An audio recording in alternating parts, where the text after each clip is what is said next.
I like this intro.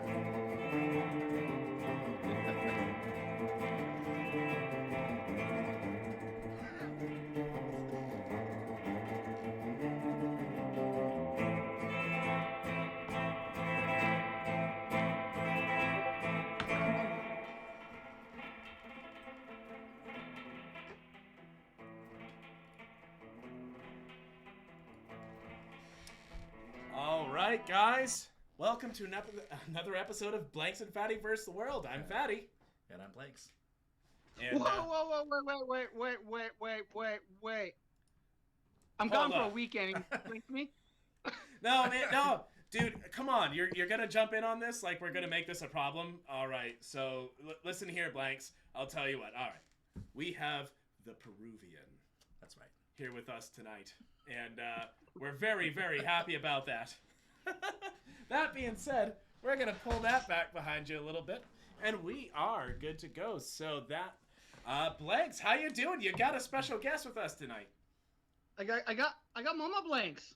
How's it going? It's Mama Blanks. Hey, how are ya? I'm really good. Having a fabulous Mother's Day.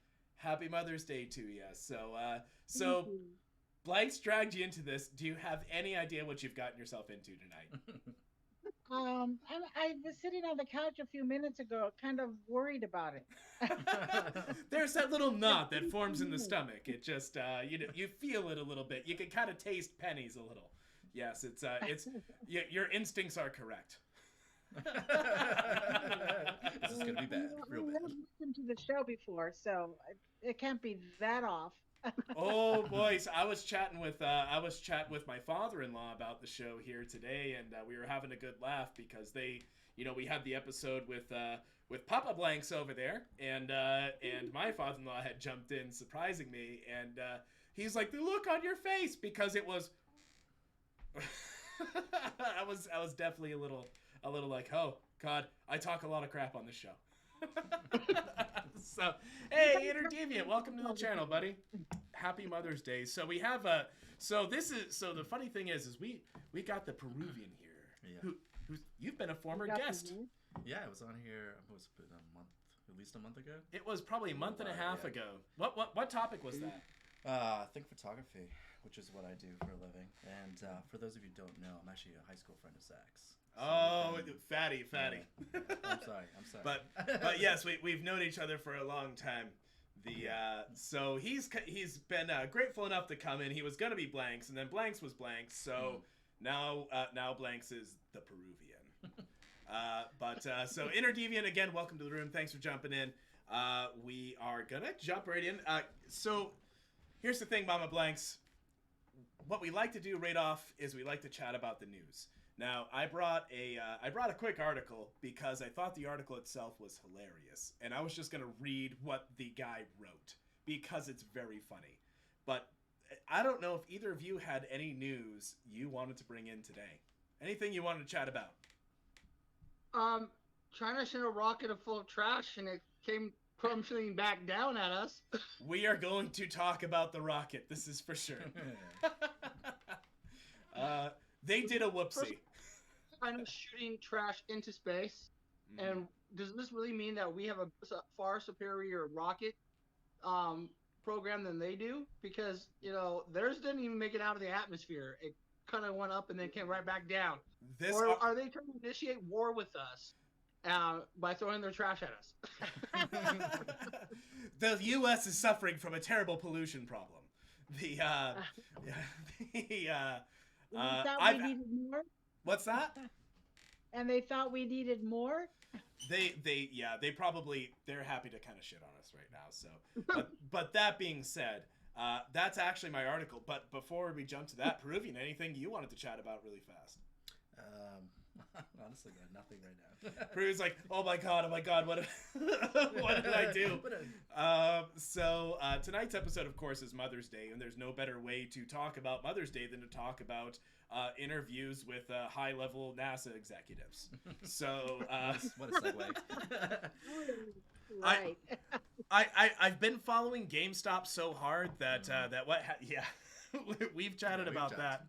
I've been following GameStop so hard, I forgot. I missed this story, and what happened was I caught an interview, and in that interview, they're interviewing a high-level NASA guy through CNN, and it's not what he talks about, it's the way he talks about it. It's really funny.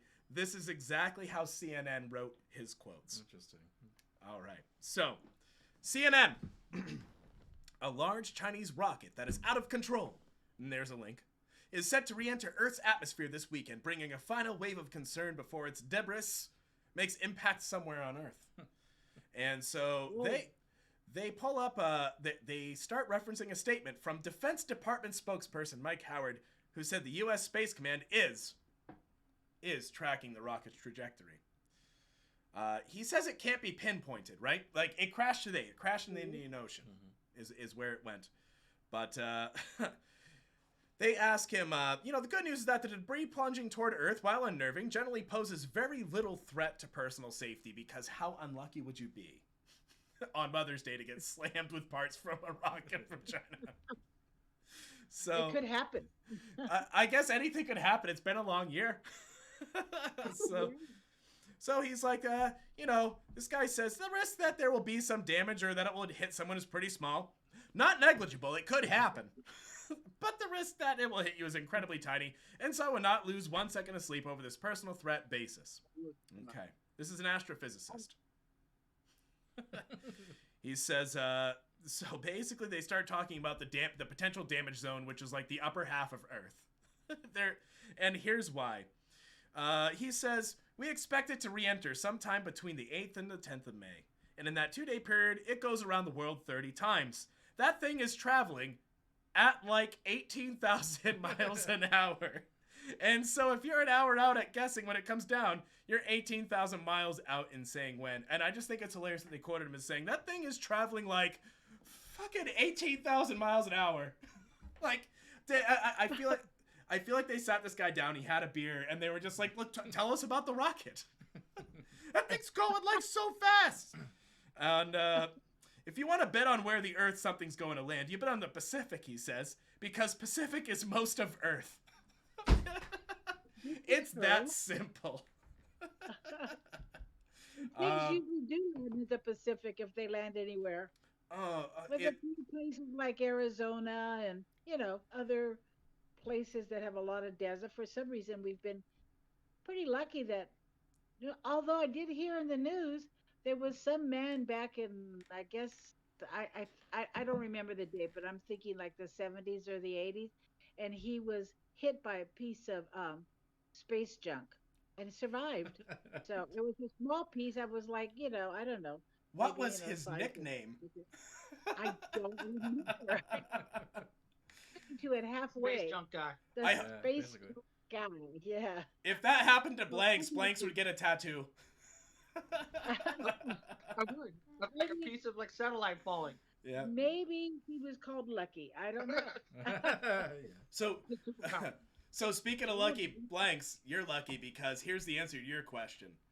The Chinese launched this rocket. It was out to the new Chinese space station. They launched into orbit on the 29th.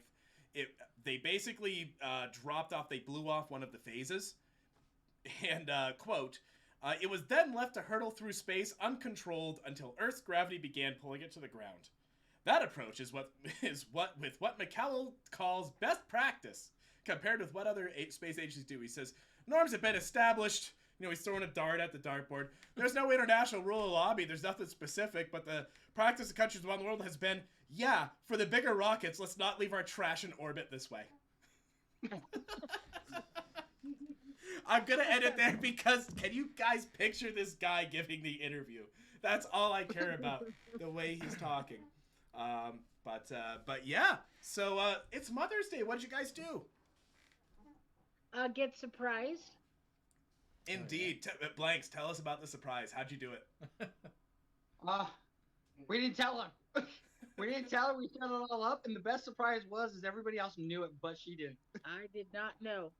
I kind of suspected some of what was going to happen, but the least I expected was for Blanks to show up. If you Venmo the Peruvian $20 next time, I'll let you know. Uh, he'll let me know. He'll send me a coded message on WhatsApp. He'll be like, "The dolphin is in the pond," because that's how Peruvians talk. There we go. What did you do for Mother's Day? We threw a little surprise for our mom actually as well. I did not as good of a surprise as, Blanks, but no, we did a little. Got our friends together for a barbecue outside. Cooked up a meal for her and just kind of had a good time. Nice, nice. Potato welcome, by the way. So that must have actually been fun because now you have to deal with everyone's vaccination records and stuff. Well, can you please show your lanyard before you enter? There's a bouncer at the entrance, right? Yeah. Dude, there's like a bouncer, but he's wearing one of those like full on suits. He's like, "You gotta get out of here." Oh my god, God, for Mother's Day, I got a chance to see my mother yesterday, which was nice, and I got my second vaccination yesterday. Nice. If you're complaining about side effects, I'm gonna call you a pussy. Hey, I feel fine. I feel great. I told you I would. Wow, what kind of what shot did you take? What shot did I take? Moderna. Moderna? Wow. Everybody I know who took Moderna got sick afterwards. Yeah. No, that's okay. I'm just. It gave me the best pop-up blocker microchip. That's the way that I see it. I don't see ads. It's great. It didn't work for you, and now the fact is it didn't work for you, and you're part of that 4% that it didn't work. I told you, no matter what, I was gonna feel great. Because you know why I'm gonna feel great? Here's why I'm gonna feel great. Tell us. It's been several years of research developing this mRNA vaccine. It took a year of concerted effort during one of the most horrible periods of human history over the last 60 years. Okay? A lot of people died. So, in that, they came out with a vaccine, and I didn't have to pay a red cent for it. I just had to drive up to Augusta. And now I can go have a beer at a Friendly's. Like a normal person. Go ahead. Correct you there. I'm a little you cranky. Have to pay, you had to pay gas. I had to pay gas. Nothing's free. Yeah. Nothing's free. Pay your taxes.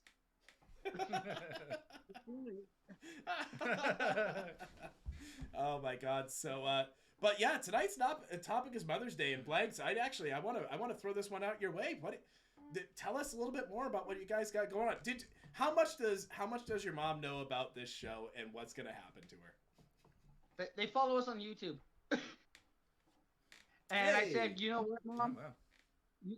You always talked about wanting to write a book about me because of my shenanigans that I did with the kid. Oh, and I said, listen, Fatty, let's have your mom on there. And he's like, no, you know what? My mom's not that entertaining to talk to. I didn't do really cool things. And I said, listen, Fatty, my mom's got stories, and she does not mind.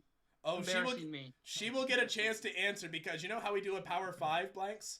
We do a Power 5 every episode. This is something you're going to go through, Mama Blanks, and it's a crucible. That makes sense. That's a sensible and rational reaction because it's horrible. You're going to be asked normally a series of 10 questions, but there's an 11th bonus question that I made special for you. On my way down to Blank's house as I furiously began recording intro for our new trailer coming out. So, we're an actual thing. Does Blanks tell you what we buy with the money we make off this? No. We buy ham sandwiches. And that's our profits. Ham sandwiches. The joke here is we like to make ham sandwich money. So gas station. Exactly. You go to a Costco, you can get yourself a free yogurt every couple of months. It's fantastic. So but that being said, we've actually had a lot of opportunity to get folks and like friends and people we've met, and we got Interdeviant in the channel who literally wrote that intro track. And Interdeviant, we're gonna talk about hosting you. Blanks and I were chatting last night. We will message you outside of the show. But that being said, I will tell you this, Mama Blanks. You've got about 13 minutes until shit gets real. Tell us more about Mother's Day. That's good. Well, I had four of my six children that showed up. And the one I would have thought least would be Josh. I'm sorry. Right. But blank. Well, there is a whole, like, East Coast, West Coast divide. There's kind of the whole United States. That makes sense. That's fair. Yeah, yeah, there is a big divide. So, what did we do? We ate food, Italian delicatessen sandwiches, and we talked and we walked up a couple of blocks and went to a cider place and had Josh had a I'm sorry, I keep calling you Josh. A That's the flight, same. It's I okay. did the same thing. a flight of cider, and I don't know which one was his favorite, but you can ask him. And They're all decent. I'm not a huge cider fan in the first place, but Yeah. I had to try them out. I think uh, they're all they were all just par. Fair enough. I was like, they try to hire me on for the meat making over there. They're like, oh wait, you make meat? So, And I'm like, I'm sorry. so Mama Blanks, we already have one viewer who says he's 6 children. Question mark. Wow. Okay. How do you do it? How do you do 6? I've got 2, and I was like, I'm done. They chopped my balls right off, squished them right between 2 bricks afterwards, burnt them, and sent them to hell. I'm not having any more kids. you shouldn't if you don't want to. Oh my God. Well. I So. didn't plan on having that many children, but I do. I am the oldest of six children, Mhm. so it's very normal for me to have a lot of people around me all the time. So Fair enough. it just. I always felt I was going to have a big family, but I thought my big family was going to be three, and I Mhm. stopped. You don't even want me to go into the story of when I started and when that happened. The number three did, but I think we I do. think probably every 5 years or so, and there would be another child. So life changed and things changed, and I'd have another baby to celebrate. It's well. I mean, I'll tell you what. 6 kids. Yeah. Well, they range in a large, age. Like, for instance, my oldest one is going to be 54, and my Oh my youngest God. one is 36 Wow. this year. Mhm. Well, okay, so it could be 37. So. There's And, a and big that's what do we call you? You're blank city blank blank blanks. That's right. Oh my blank God. blank blank blank. Ginger Boss says ew. Sorry, honey. Anyway, the so What is you watching? I gotta yes, absolutely, she is, and I'm sorry, I gotta make the noises, man. I gotta use the soundboard. We put all this time into it. The let's hear it for the soundboard. There we go. Awesome. So that being said, Wow. I have 2 kids, and what happened was I asked my dad. This happened about maybe 3 or 4 years ago. I sat down. My kids are pretty young, and what I asked him was, I said, "Hey, Dad, you raised 4 of us, over a long period of time. I'm curious what advice you'd want to give me as a parent of 2." And he sits there and he thinks about it, and he says, "Well, if I'd known I was gonna have 4, I would have shot myself a long time ago." Thanks, Dad. And I was like, "Okay, that doesn't help too much." Uh-oh, we have seemed to have frozen the stream from Blanks and Mama Blanks, so Oh, we're no. gonna hold on for a second. My dad's advice: don't have I can't kids. wait, Yep. Zach. I know, right? That's don't have kids. He says, yeah, that's pretty much what my dad said. That being said, we're gonna pop that down really fast. I don't know why we're having some issues Should here, we but should we hang up? Try call again? let's hang for a second, and Alright. we will have more coming up. So, Okay. there we go. We're gonna invite to join, and let's give it a shot. There we go. So, that being said, you and I have an interesting background. We were both adopted. Yeah, I was actually gonna bring that up too, because Yeah. that's a real that was kind of the big bond when we were young. It That's the first- absolutely yeah. was. It's rare to meet that. Sorry to get all serious too. No, this is time to get serious. Yeah. We talk about this kind of stuff on the show. Yeah, it's rare to find, and it's by chance that we happen to meet each other that way, and yeah, it's something. I mean, there's a whole story we can get into it later maybe about the whole adoption thing, but I didn't know my parents, and I grew up with an American dad and a German mom. Whoop. And Keep going. Hey, Keep we're going. back. Yeah. Hey, we're back. We got you here. We got you, and we Mr. The Peruvian is telling us his story. So keep going, buddy. So I grew up with an American dad and a German mom, German Lithuanian mom, and they migrated to the U.S. and we grew up in Maine of all places. So needless to say, we got a bunch of weird looks throughout our life. You can imagine that family walking down the hallway. Are they good? They're good. I think they're coming on. Okay. So you and your brother, he might actually be joining us on the show at some point, which would be fantastic. Yeah. And I hope to see him. So you guys are both adopted from a foreign country. You were brought back here. I'm curious because over the last 2 or 3 years, I've learned a lot about my heritage. Yeah. Have you had a chance to kind of jump into any of that? Nice llama. I approve. There we go. We got the llama. They're still figuring things out. That's okay. They're gonna get set up. You keep going, buddy. All right. Yeah. I mean, we're technically from different families. We're not blood related technically, but we grew up together. No. And that also goes into the whole mom thing too. Is whoever's really your parents whoever's there for you as you're growing up. Those are your real parents. I mean, blood doesn't mean everything. Put it that way. No, it doesn't. And so one of the interesting things for me, we don't have a camera. That's okay. What I'll do is I will close your guys' window. You guys can be audio. That is no problem at all. So let's go right up to here, and boom, it's back to us. So we got you guys in audio. We hear you pretty clearly, and we're talking about some serious, emotionally deep stuff. Yeah. Okay. I want to cry. I cried 2 times in the last 5 minutes. No joke. So I'm gonna admit this on the internet. After I told my wife, don't tell anybody. But after I got my second vaccination, I totally cried like a girl out of joy. Coming back home, I was like, it's just been such a long year. I don't believe you. Yeah, Ginger Monster can confirm. Yeah. Thanks. But no, I was so happy.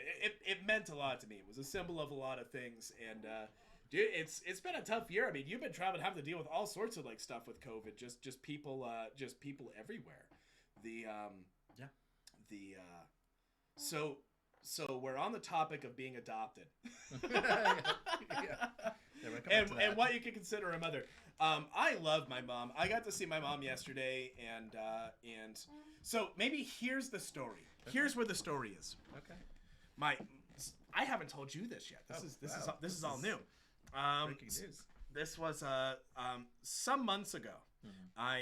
So I've been raised by my mom all my life. I was very lucky to be adopted by parents who cared and were honest with me from the start. And God bless them, Mom and Dad. I love you, Mom. Happy Mother's Day. So the honor where it's due. He loves his mommy. I love my mom. That was our Waterboy reference. Just so you know. Nice. So what happens is I actually had no desire to try to find my adoptive family until I was in probably my mid to late 20s and realized that it was actually going to be a good thing for me to do for my own personal sense of self-identity. Yeah. And you remember me, I was mystery meat for years. You guys had a whole vote going on what ethnicity I'd be. I've talked about that to Inner Deviant. He knows. We didn't know. Yeah. You know, Asian was winning. Native American was up there too, though. What was Native American? Native American and Asian. Yep, those were the two. And I am Irish. Nice predictive powers. You're gonna have to pass me another Baxter, my friend. I'm gonna have to steal it from you. Careful of the wire. So what happens is years later I realized that this would be good to know, and I ended up finding a half sister through 23andMe that was instrumental in helping me rebuild the sense of that. That I did know.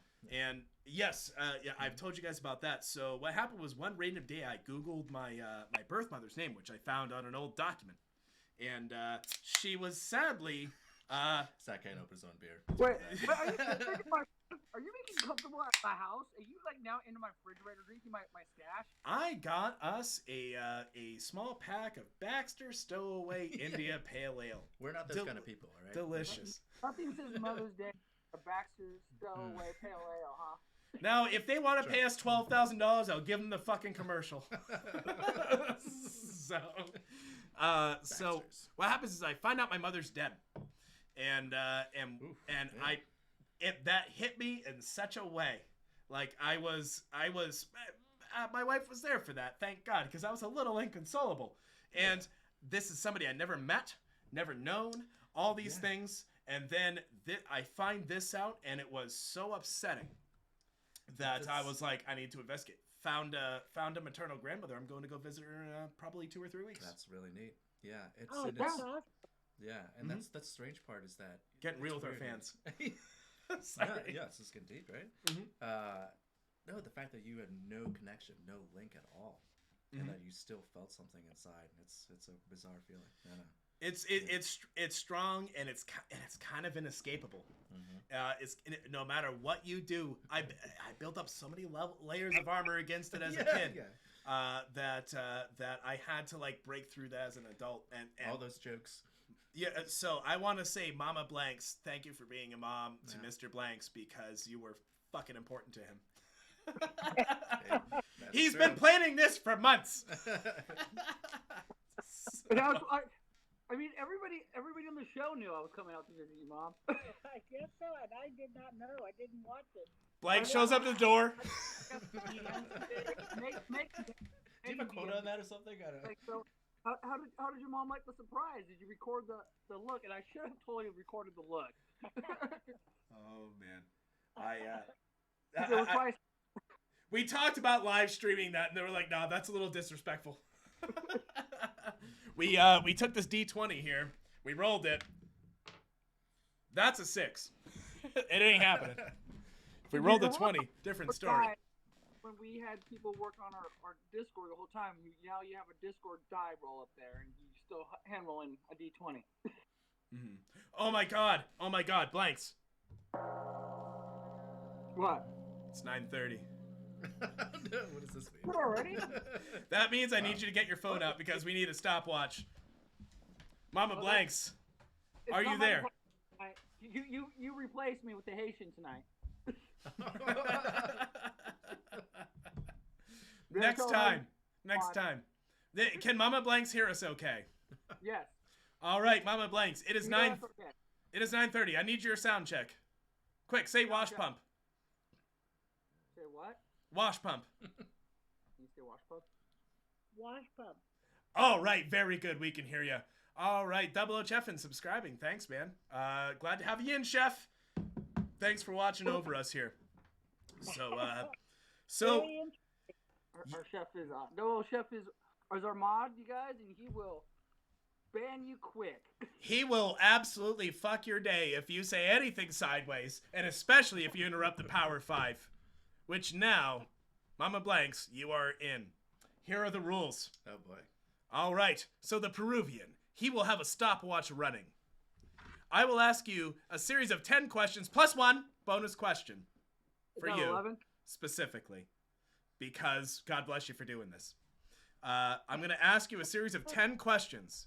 You are going to have 30 seconds to answer each question. If you answer the question correctly, we will move on to the next. If you don't answer correctly, it's 30 seconds. No one told me I was going to have a test. Oh. No. Surprise. Oh, see, so this is one, you get to smack your son for this one. I give you all the permission, and if you can get it on video, that's worth 4 bits. That's called... So, told me I was going to be a child in your eyes. Are you ready for your Power 5? Okay, I'm ready. All right. Question number 1. Do you have your stopwatch active? I do. Mr. Peruvian. All right. Are you ready? Here comes the question. We'll hit start after the question is complete. You can get one. You can ask me to repeat the question once. Any more than once, you're ruining the show. It's all on you. Price for it? What's that? There is no prize. You'll get a hug from your son if you do a great job. Oh, well, he may not like me after we're finished. All right, this is going to be So great. that I hold the key to his world. All right, here we go, Mama Blanks. Question number 1. What do you think is the most important thing for a new mother to know? Hit it. Don't shake the babies. Yeah, don't shaking would be a good thing. A most important thing it's just to love them and hold them. I don't know. You learn everything else just on hand. You learn about changing diapers. You know about their crying and what one cry means and another one means. So yeah, just love them. You have 5 seconds. Oh, I got 5 more seconds. And time. All right. The correct answer is how to breastfeed. The next question. Well, It was. something that I thought it was a great answer. But it was It wrong. was a great answer. I have to fuck But it with was people. wrong. That's what this is. Yeah. This is going to be hard. other than any. All right. What can I say? Question number 2. Are you ready? Okay. Rounded to the nearest tenth of a decimal point, how many times did you almost kill Blanks through his childhood? Oh, about 1 million. Rounded to a decimal, please. 1,000,000.0. Oh, do tell more. 0. I don't know. Correct. That's fine. Next question. That is acceptable. That tells you all you need to know. I like that from Beans. Got him. Next question. Bye, Beans. Question number 3. Please detail to us the techniques of proper chancla use and discipline. Can you repeat that question? Please detail to us the techniques of proper chancla use in discipline. Oh, yeah. First, you'd have to remove the chancla, and then you hold it in your hand in such a way that you can toss it and have it a proper spin so that it'll hit him at the perfect point. Nice. What's the perfect point? 4 seconds. On his butt. Time. Very good. Correct. Next question. You hit that one right at the buzzer. That was Yeah, that's good. fantastic. That was And I'll tell you what. We're gonna give that one some a bit of a hand. Next question. It works, and it makes them laugh, too. Nice. It's a good tip. Just make my kids laugh. Be like, hey, you snuck out at 3:30 a.m. Shoot them with a BB gun. They laugh. They go down. Anyway, next question. What is the best drink for winding down after a long day of raising these damn devil children? A glass of red wine. Okay, glass of red wine. I like that. What kind of red wine typically? Typically, oh gosh, I can't even think. No thought of the type of, what kind of red wine do we drink, Kelly? Merlot. I'll say Merlot. Ah, Merlot. Classy. Classy. Very So. silky But I smooth. think about this about red wine. Zen. Just pick up a fucking red Papa Blanks. That's all I want. Next question. All right, we're at 37 seconds. Holy crap. All right, next question. Yes. What is your opinion of the commercialization of Mother's Day? Wow, being a mother that I get to have that. I was raised at a time when Mother's Day was a really special day, and although I never saw my mom much because she worked.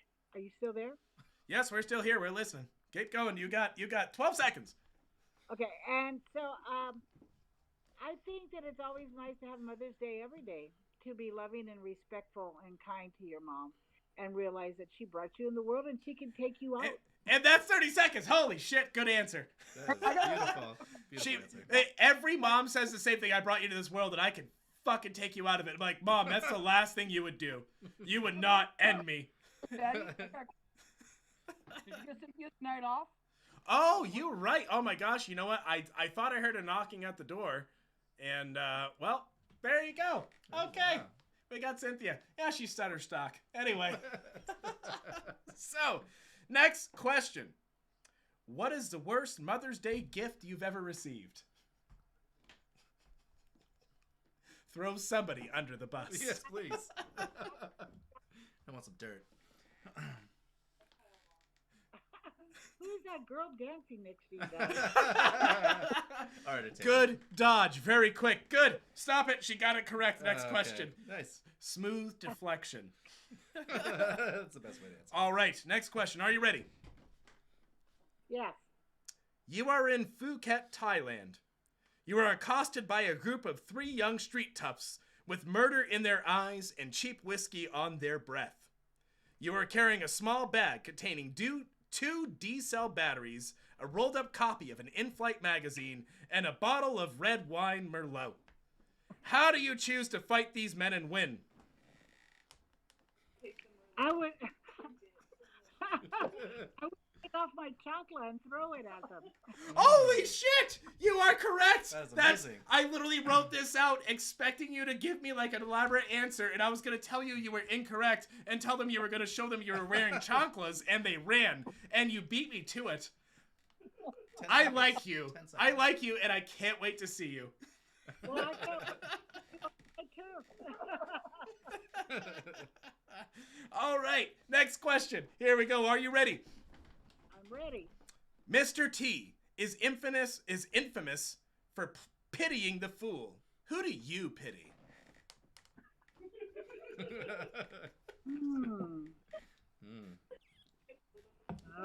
You get to pity people and fight people in Thailand. Welcome to the show.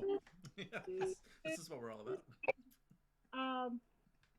I pity the fool that messes with my kids. Hell yeah, correct nice. answer. Great Don't you answer. fuck with my boy. Yeah. I have 2 chanclas and more at home. All right, next question. Here we go. You're getting a lot of like call-outs. People are loving your answers. I'm gonna have to like send you $5 or something. I'm gonna have to buy you a bottle of Merlot when I come up to when I come out to California. All right, next question. What is your favorite food? Gosh, edible food? No, you're gonna be more specific than that. That is not the correct answer. Oh, okay. Well, I'll say Mexican. I make a lot of Mexican food. All right, what's the best Mexican food? What's your favorite meal to make? Chili colorado con refried beans and rice and tortilla. Hell yeah. He gets it because he's Peruvian. I'm waiting for Maine, and I was like, cool, that's Mexican food, right? Yeah. And Sounds time. legit. Very good. We did that on June the 20th for Father's Day, so be prepared. Nice. You know what? If I get a chance to have that meal out in California, I'll be a happy man. So, setting this up for Ginger Monster. Next question. What is your favorite food on weed? Nice. On weed? Well, I used to go eat at Noggles. But like now. Right? Yeah. Right now. Say you smoked a big old spliff. Where you go get a burger? The Well, fallback a long option. time since I smoked or did any of that. So I would imagine that if I was right now, I'd probably want something as easy as I could get. You know, maybe some chocolate chip cookies. You know, Stereotyping. maybe some of Josh's favorite brownie. Josh's favorite brownie. Oh my god, this is fantastic. I love this. All right, you made it through the Power 5, and you kicked ass on that because you didn't admit to illicit drug use, and you answered the questions beautifully. But I do have one bonus question for you. Happy Mother's Day. Thank you. Now that you have been on this show, how many centimeters will your foot go up Blank's ass, and how long will he be grounded? I would probably hardly put any of my foot up his butt. So like half a centimeter? That would be gross. Just the tip. And what was the other part of the question? How long is he going to be grounded? The last Oh, time I no. talked to him and grounded him, I told him he was grounded. He asked me how long, and I said for life. So I would say he's grounded I'm right still now. grounded. Holy shit, he's still serving his sentence. You're gonna have to hit him with the chancla. He's been out here doing all sorts of things.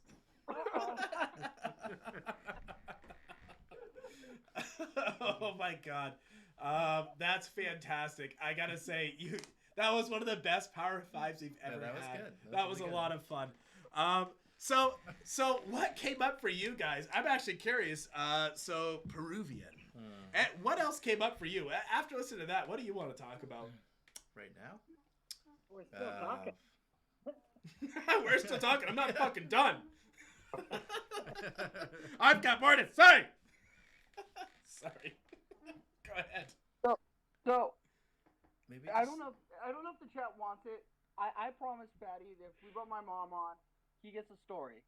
And I told my mom. Ooh. Okay. Yes. Story time. He gets to tell one of my entertaining stories of growing up online. So, I am sitting here with the soundboard ready to go.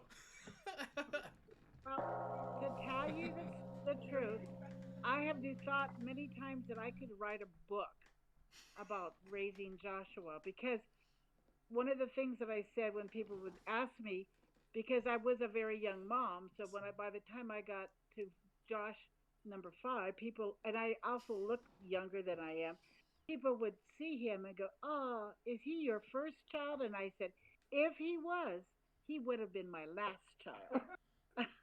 Because if that would is that what I would have to think that a child would be like?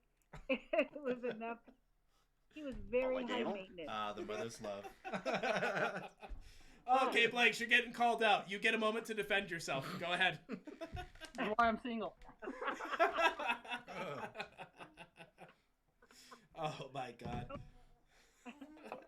So, But to tell you the truth, I think Joshua would be a perfect father. I've seen him around children, and yeah, so he's missing out on that. But maybe that's why he has your kids there, Fatty. I actually, my kids love Blanks. I think my son would rather hang out with Blanks than with me. I mean, I'll play catch with him, but Blanks would be like, "What do you got on YouTube? Yeah, let's talk about that." And then he'll like teach my son things. My son would be like, "Thanks, Uncle Blanks," and Blanks would be like, "No problem." And then my son walks with me and says, "When can I see Uncle Blanks next?" No. Yes. Uncle. Great uncle, and oh my god, yes, my kids love him. But you're an uncle. I'm I'm an uncle. Oh my god, that's its own long story. It sounds like. Anyway, what do you mean I'm an uncle? Yeah, by marriage. this is new to me. Living the dream. I guess here's my question: is I've had a great time with Mr. Blanks out here in Maine. Blanks, how long ago did you move out here? Almost 9 years. How much have you missed your family, buddy? You know, I miss them, but you know, with you and Ginger and the kids, I don't really think about it as much, because you're as I say, you guys are like my new family out there. I have a family connection with you guys, and I mean, it's always nice to. I come out here like once a year to visit, and that's always nice. But like halfway through usually I come out for like a week. So this right now is the perfect amount. This is like 3 days, and I won't get to that point. But usually when I come out here for like a week, I'm like, when do I get to go home? Go home yet? All right. Anyway.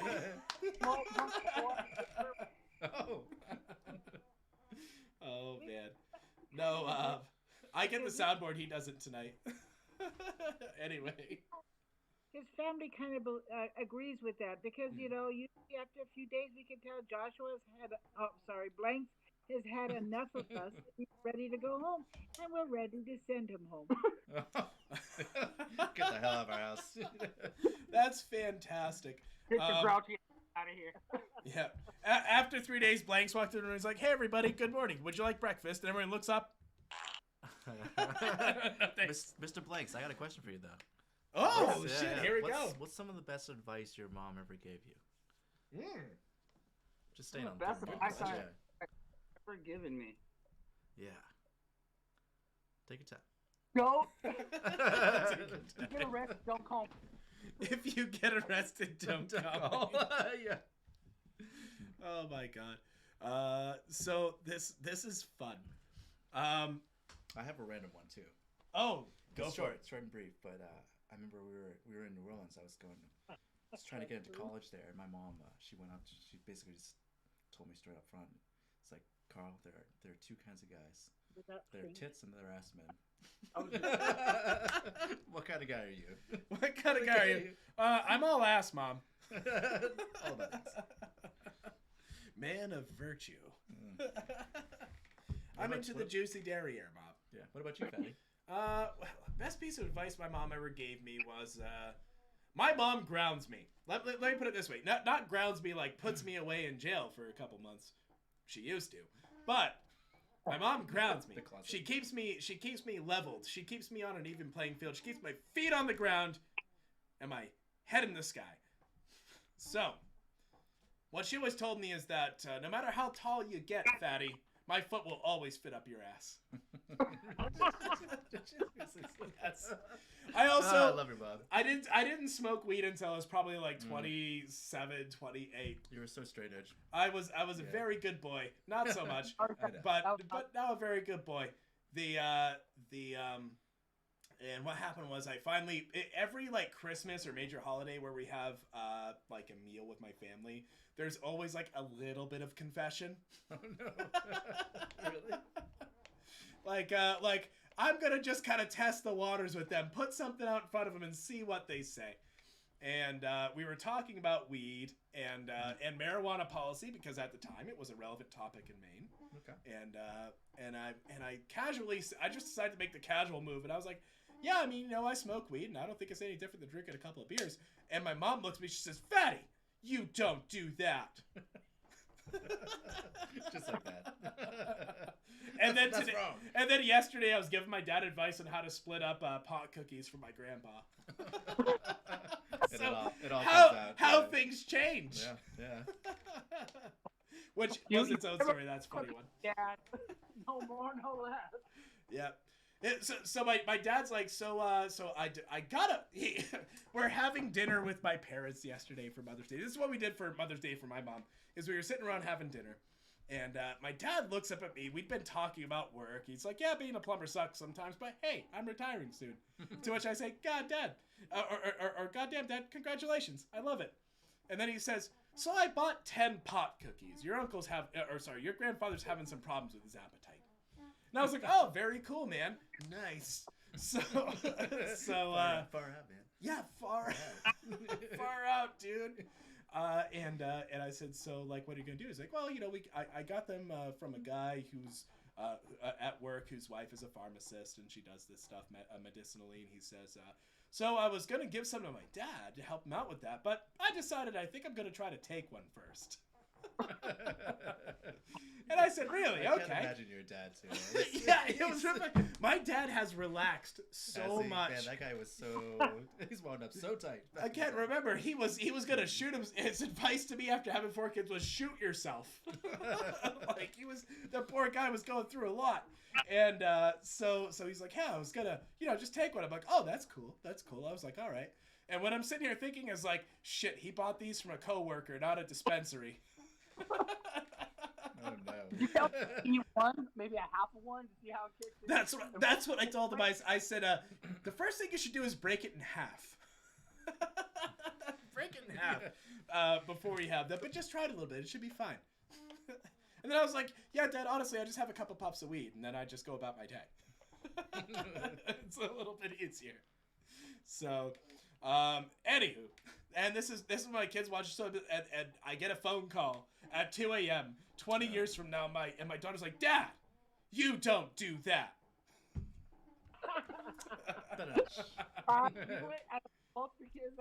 Both your kids, she would be the one to call you up and tell you that. Oh, she would. She calls me out for shit all the time. It's unbelievable. So actually, I got a question for Mama Blanks. Yeah, shoot. At what age do kids really start talking back? And it's different, guys and girls. I don't So, I would say maybe a few months. And let me tell you, Joshua, know. right So now, not long. extremely young, and 2 and 3 word sentences, and he hasn't shut up since. Yes. Damn, Josh. Yes, that's amazing. They pretty much start talking back in about 4 months, and he hasn't shut the fuck up. Oh, That's a good answer. I feel like it's gonna be this way until I'm dead. Like my daughter, she's wonderful. She makes me bracelets. She likes to make me bracelets. She makes my wife and I bracelets. And the other day, I'm having kind of a bad day at work. Like you can kind of tell. She walks in the room. I got kind of like a sourpuss face going, and she says, "Hey, Dad, you doing okay?" And I was like, "Oh, I'm doing fine. Just collars are a real piece of shit today, honey. We have a 3 swear rule in our home." So anyway, That's awesome. That's realistic. yeah, I'm gonna tell that story instead. Okay. So, And so riveting. we have some friends. Your photographer friend who was at the wedding and in my wife's wedding party. Oh. And in her household, they instituted a rule where the kids can swear up to 3 times per day. Because of course, the overall assumption being is that if kids get a chance to let it out a little bit and they get to use it, they get familiar with it, they don't overuse it as an adult. They don't all of a sudden realize what the word fuck means at like 14. So they, the idea was, our kids are pretty good about it. They've always had a good language. We had very strong language rules. And we said, okay, we're going to let you have 3 swears per day. 3 swears. You can only use them at home. Uh-huh. No polite company. Definitely no grandparents. Which my daughter decided to tell my parents like immediately when seeing that she was allowed to swear 3 times. I got a phone call from my mom. You don't do that. So she we basically we described this whole thing and we're like, okay, first off, do you guys have any questions? And my son sits back. He's 7. He's a very nice guy. He's a very like just chill kid, and cares about people. Like, I love my son. He's a good man. And he sits back and he goes, "Holy fuck." That's one. I hope he sees this someday, Miles. I laughed so hard when I got home. But that was yeah. It's still 3 or 4 word sentences. That's true. I mean, if it's 3 or 4 word sentences, there, potato with yeah, yeah. Mommy, stop, please. Or Daddy, no. It starts at 2 words. The anywho, what do you guys got? I've been talking for a while. Mom still needs the same story. Yeah. So, what's your favorite story, Mom? Yeah, I told the internet world that you would tell them your favorite story. Gloves off. you know which favorite story I'm going to go down? The rod of the tip, the one that you told earlier, or the Yeah. shoes? The shoes was pretty good too. Or about how I didn't want to go out, and my friends and my stuffed animals wanted to go out and play, but I was sick, and so I was gonna take my Snoopy was going to go out. yeah. No, probably the cutest time start. This is one that his sister That's what we want. Bertie Yes. had said. He brought this one up, and I had forgotten. But he was a little guy, very smart. He could figure stuff out way faster than I could catch up with him. And I had a room that had louver windows in the front. And now he's about 3 years old. Could be a little less than 3, but he was about 3. And his dad and I were in our room, just chilling in there, being quiet, just resting away from all the other 6 kids or 5 kids at that time. And all of a sudden, we hear the front door of the house open, and you hear little steps that go over to these louvered, and they're louvered from the floor to the ceiling. And it was Blanks, and he was opening up the louvers and pulling out the glass panes so he could get into our bedroom. And he he had done that, stuck his head in, and saw us just sitting there watching him. And all of a sudden, put the glass back in and came back in the house.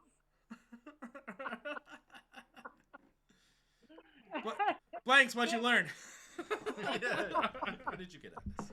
So, your parents are always watching. And that's something that I have carried on throughout the rest of my life. I now know how to take out glass panes out of louved windows. But he learned that at 3, and I thought, what? You learned D&D at 3. What he created here? Motherfucker, that's 3 to 5. Yeah. That's The worst story. Can I just throw in another one? It's a Yes, little you one. can. This one will get you.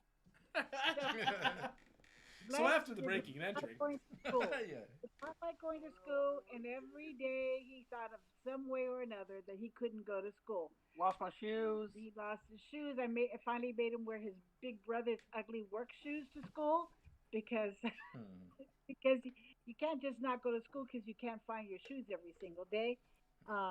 One time they were well. Anyway, the story that I really want to talk about was the day that he finally figured out, okay, shoes wasn't going to work, being sick wasn't going to work, especially because I made a new rule that he had to tell me at least 15 minutes before I leave so I could take his temperature and check him out and see if he was sick.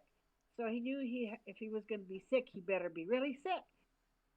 So anyway, I had been going through some kidney issues, and I always had UTIs. And so I was taking medication. So he thought, oh, this is something she can't check. So he got up and he said, Mom, I think I have a bladder infection. And I said, okay, well, go back upstairs and go to bed. And I come home. Here's a heating pad. Unbeknownst to him, because I followed through, I got home and his dad got home from work, and I said, he has a UTI. I think you need to take him to the emergency or to urgent care to have that checked out. So off goes Josh and Dad to the hospital, through the emergency. They get him in the room. They come out with this very long swab that they're going to inject into him to see what kind of stuff is in there. Pee-pee. Oh, no. Oh, no. And the doctor pulls Mr. Blanks over to one side and said, okay, Dad, what's going on at home that he's getting the kids don't get UTIs. What are you doing at home? And my husband was like, is so insulted. He goes, I'm not doing anything. This is just something he said. And he says, and I'm glad. He said, well, we have to report this. And my husband said, well, I'm glad that you will, because I work for social services. And if you did report this, you would be wrong for not doing that. And the guy, when he heard that he was from social services, says, oh, okay, I think everything is well. So anyway, meanwhile, Blanks gets out of that room, away from the others, gets dressed, and runs into the waiting room and out the hospital, unbeknownst to his dad. And his dad walks out there, and he's looking around for Josh, and the whole waiting room points out to the door, like that's where he went. And I never saw Joshua so mad and upset. He got out of the car, slammed the door. He wouldn't even talk to me. He was just like, okay, that was something really hard to go through just because he didn't want to go to school. You get a Q-tip in your penis is not... Blanks, I think I can beat that. Oh, I think I can beat that. Really? I think I can beat it. All right, here's how much my mom loves me. Because this is the time I faked breast cancer as a 12-year-old.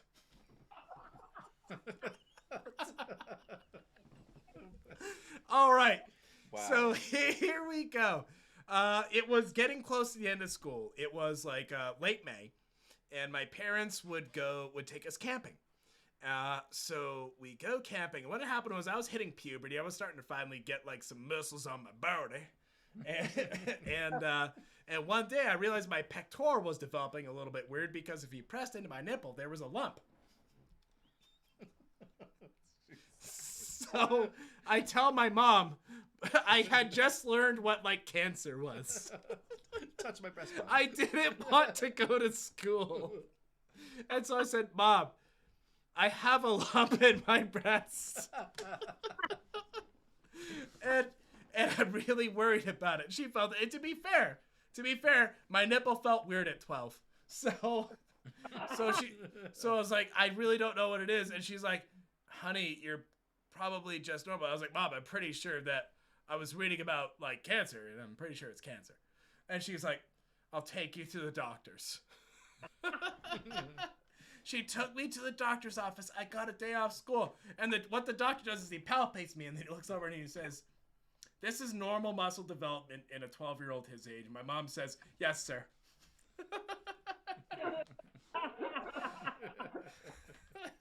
And I never apologized to her for that. So, Mom, if you ever see that, I'm really sorry. That was an absolute dick move. Pee-pee hole. So, I didn't get a Q-tip up my pee-pee hole. So, okay, hold on. We're at 10:03. We're actually 3 minutes past the end of the episode, which is not normal, guys. I swear to God, we hold the schedule. But that being said, yeah, I'm firm about the schedule. So we're gonna move to the ending segment of the show, which is what did you get out of today? And I'd like to offer that up to the first person who wants to tell us what they got out of today. Fatty thought he had breast cancer. Who's up next? Not everybody. Come on. Oh, you know what I got out of this day? I think is that if your mom was my mom, after I faked breast cancer, I would have gotten a chocolate up my ass. What do you got? What do you got for us, Peruvian? We all love our mommies. We do love our fucking mommies. Cheers. Yeah. Cheers to moms. Cheers to that. And cheers to my wife for being a mom. I love you, baby, and you're a great mom. In the chat. What's that? Oh yeah, she is it. LOL, she says. LOL, haha. I am a great mom. But how about you, Mama Blanks? What did you get out of today? What did you learn? What did I learn? Gosh. Well, I learned that thought you had breast cancer, and you're not much different than Josh. Cheers to that. And now that's why we have the show. So now you see why it works. Everybody who's watching, thanks for hanging out with us. It was another episode of the Blanks, Fatty, and Peruvian show. I'm Blanks. I'm Peruvian. You don't even know who you are. I don't. You are the Peruvian. And I we thought also... it was the Blanks. I thought it was the Blanks. When I get back, we'll definitely do some streaming. Thanks for actually watching our first real affiliate show. Yeah, absolutely. And actually, so guys, I have one complaint before we end the show. I got a copy of the game Systematic's been telling me about, which was something that I now forget. Apparently, some space game that I thought was VR, where I got to fly around spaceships, go pew pew, and collect materials, and it turns out it's not in VR. Elite Dangerous. Don't buy it. I can't get a refund. Anyway, that being said, guys, have a great night. Thanks for jumping into the show. We will be hanging out for the after party here, so stay tuned. And Mr. Interdeviant, you are going to play us out, my friend. We're gonna go eat, so thank you all for having my mom on. Interdeviant, play us out. He's got you, baby. Yeah. All right. Have a good night, guys.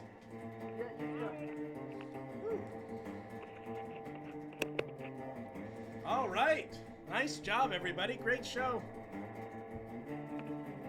So we're actually still live. Here's the best part. You're still on. We're just hanging out, right? Oh, yeah. No, all we're doing now is we're just going to be sending out.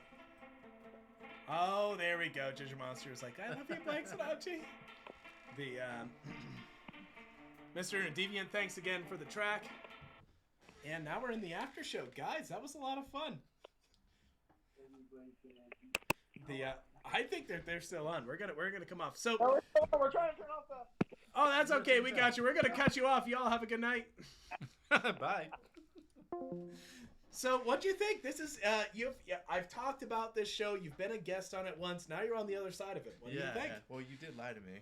What do you mean? What do you mean I lied to you? I was just supposed to be a guest again. Remember? I thought you were gonna be like on. You were like, hey, I want to I jump got into roped the show. this. And I was like, it wasn't my choice. No, it's been good. Honestly, it was a good experience. this no, this is it is a lot of fun. It's the this has been like its own social experiment. Thanks, Interdeviant. It was a great show. That was actually, I'm really glad we stuck with Mother's Day and that Blanks was brave enough to get his mom on here. She's pretty awesome. It takes a certain amount of vulnerability. It does. Oh, she is awesome, actually. 6 kids. That's a lot. I mean, that's impressive. Dude, my dad would have shot himself at 5. Yeah. Like, As would have I. 4 was his limit. 5 was his end point. Kill me now. Oh my god. He actually did tell me that. That's actually something that he said, and I was like, okay, that may have come up in therapy. But anyway. But when you reach that point where you can talk to your parents like that, that's great. I love it. Yeah. It is nice getting to like talk to your parents as adults and as people that hopefully like understand and respect you as an adult. Yeah. Like at 21 through 25, I'm not gonna necessarily respect you as an adult yet. Like you're still figuring your shit out. Stop doing ecstasy. But spending my money. Yeah, stop spending. I could hear your mom say that to you, Carl. Stop spending your money. and then you'd be like, I'm trying. So hard. It's hard when they mug you. They take it. You know that happened twice. I know. You've told me. In New Orleans, crazy city. It's New Orleans. How dangerous is New Orleans as a city? I mean, it's just like any city, which has some danger to it. I don't think New Orleans is like any other city. I can't walk out on like 16th Avenue in New York City, hold up beads, and see titties. That's true. On like you know somewhere mid-May. And New York is actually relatively safe. I've lived there for almost 7 years. Nothing's ever happened to me. Nothing. New Orleans, robbed twice. Oh man. The so New Orleans. You say New Orleans is the wrong choice. Go on. I'm interested in that. I want to know what you mean. No, it's not. I mean, it's kind of crazy. I mean, the crime rates, it's escalated, but it's I mean, music, people wise, it's actually a beautiful city. It's almost like an addiction. You want more. You always want more. So you always end up coming back.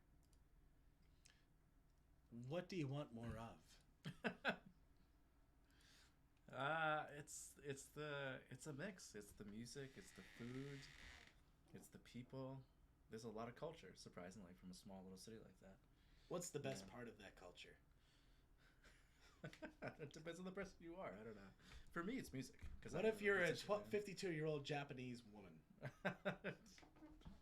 How old? 52. 52. You've lived through some shit. There was the Reconstruction. Growing up in Nagasaki.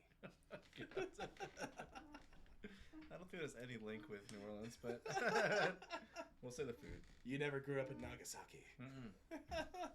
The only thing that kept us going was the smooth jazz. Little Kenny G. A little bit of that, you know. A little bit of this. Oh my god. That's way too much fun. By the way, I like how you said chocolate. I think chocolate. You said at least 2 different ways. I said chocolate. You said you should chancla one time. Oh well, that's because I'm from Maine. Chanclas, guys. Fucking grab your chancla, chuck it at him. Hit him in the ass. Fuck. Goddamn chancla. Yeah, give him the corn. Give him the corn. I would love to have him on for an episode. That would be so great. I would want to talk about harbor life. I could probably convince Ben to come up here sometime. If he would ever be interested in coming up. So like you could always call in on Discord. You could always be a guest on the show and call into Discord. I think I feel like it'd be more fun to get him. Well, I guess it would probably be better if he called in, right? He could call in, come in. Probably call in is what works best for most people because you know like driving down to Cape Elizabeth is a bit of a disruption for people. I would have made. Yeah. I'm surprised you didn't know you were going to be on video. I thought you knew. No, I'm sorry. I would have just said, "Oh, jump on Discord."